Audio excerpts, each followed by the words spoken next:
The Space Marines of the Blood Ravens chapter were well entrenched in their castellum in North Vandea when they finally faced an all-out attack. Utterly unwilling to surrender or retreat any further, the Blood Ravens prepared a mighty defense against the coming assault. Among those defending the keep were Space Marines drawn from the chapter's hallowed First Company. These were the hardened veterans of many crusades, each man ready and able to face down whole squads of enemy attackers. The Blood Ravens on the ground would be further bolstered by fresh troops arriving from the battle barge Litania Fury in orbit around the planet. Only two factors made the Blood Ravens at all assailable in their stronghold. Most critically, the fortress was unable to receive reinforcements directly from orbit. Captain Thule thus had to establish a forward base to receive drop pods and landing craft. Although well defended, this base could be taken. Secondly, the Space Marines had established their base near ancient ruins, which the Ravens claimed held relics of great importance to the chapter. Unwilling to desecrate the space by fortifying it, Thule opened the door to an enemy claiming the area and thus dealing a powerful blow to the normally unbreakable Space Marine morale. The Battle of North Vandea would be one of the bloodiest of the entire war.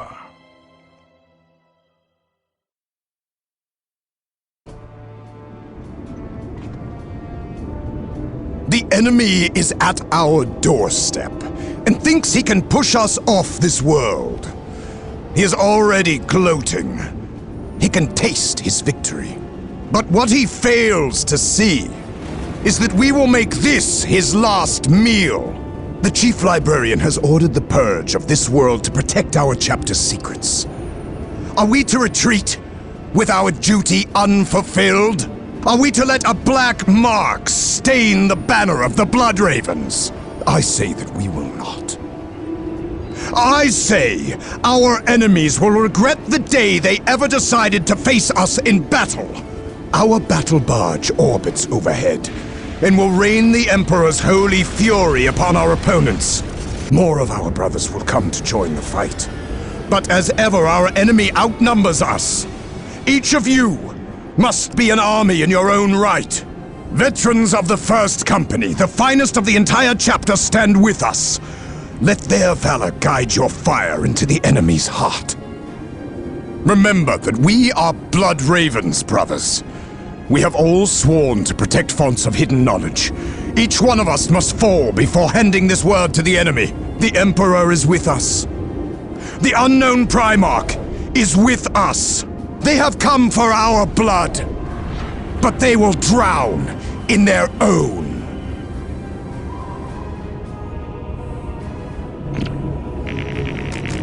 Death has come for you, Space Marine. We are the Emperor's finest. We will not fall to you, alien.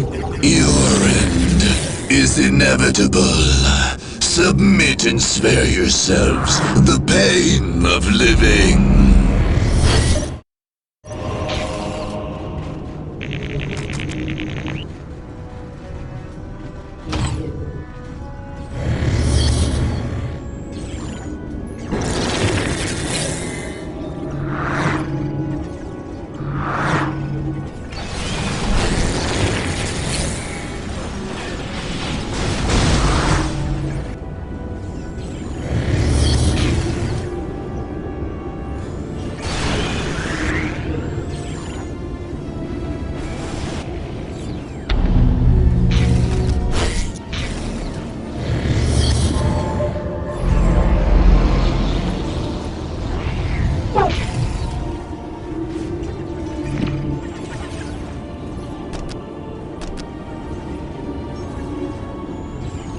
The First Company is with us. Strike at the enemy now!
Reinforcements have arrived! To battle, Blood Ravens! For the Emperor!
Wield the power of the Emperor's mailed fist!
The relay station! We must keep in touch with the Litany of Fury!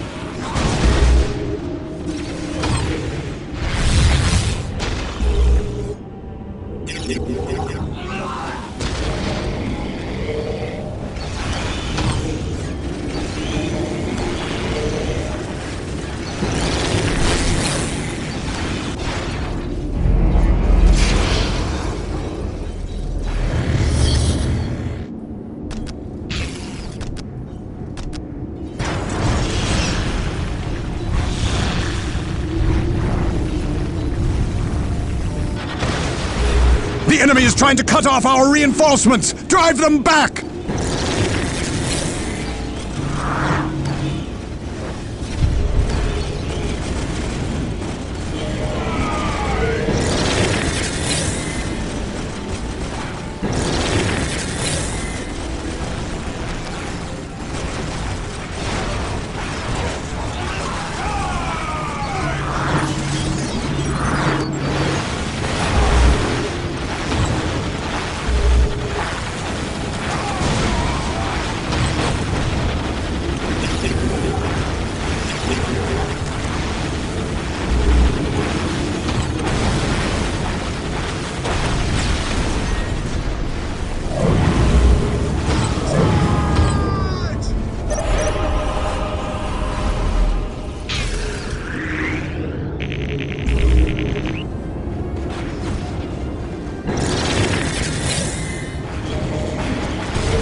at all costs!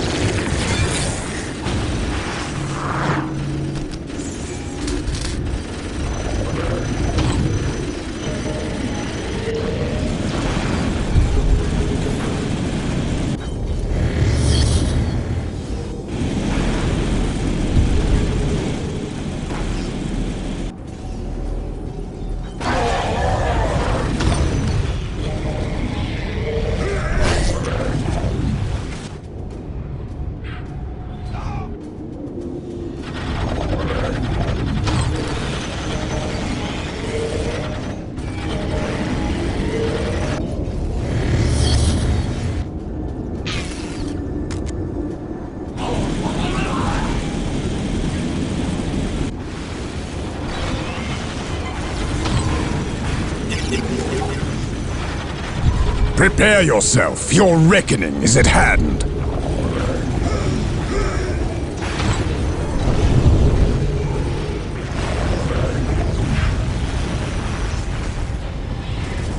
This fight isn't over yet. But your life is.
The enemy is feeding coordinates to the battle barge. Prepare for incoming orbital fire!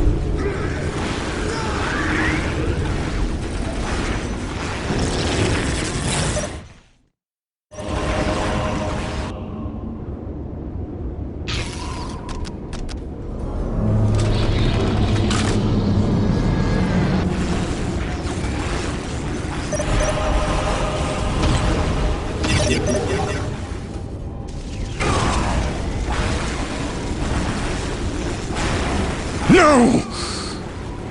We cannot fail.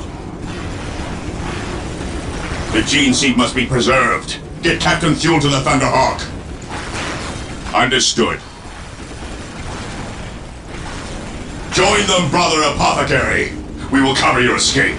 And you? We cannot allow the enemy to claim our relics. This area must be cleansed with orbital fire. The chapter will honor you, brother. There is no honor to be had in defeat. But someone must deliver the targeting beacon. Orbital control. Lock onto this beacon and fire. Full power.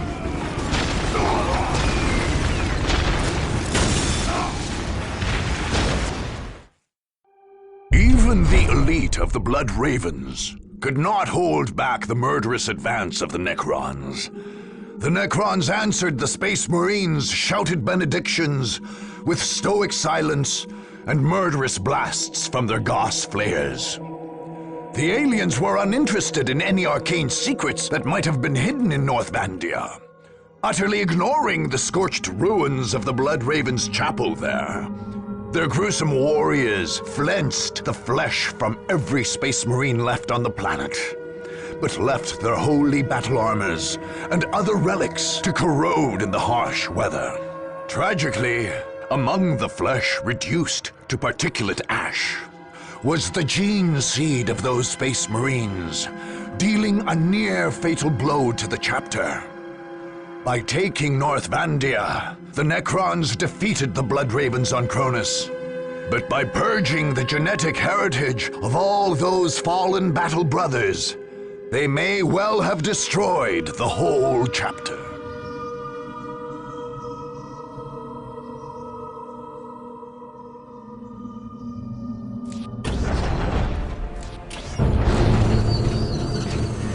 By the end of the Dark Crusade, Cronus was a tomb world once more.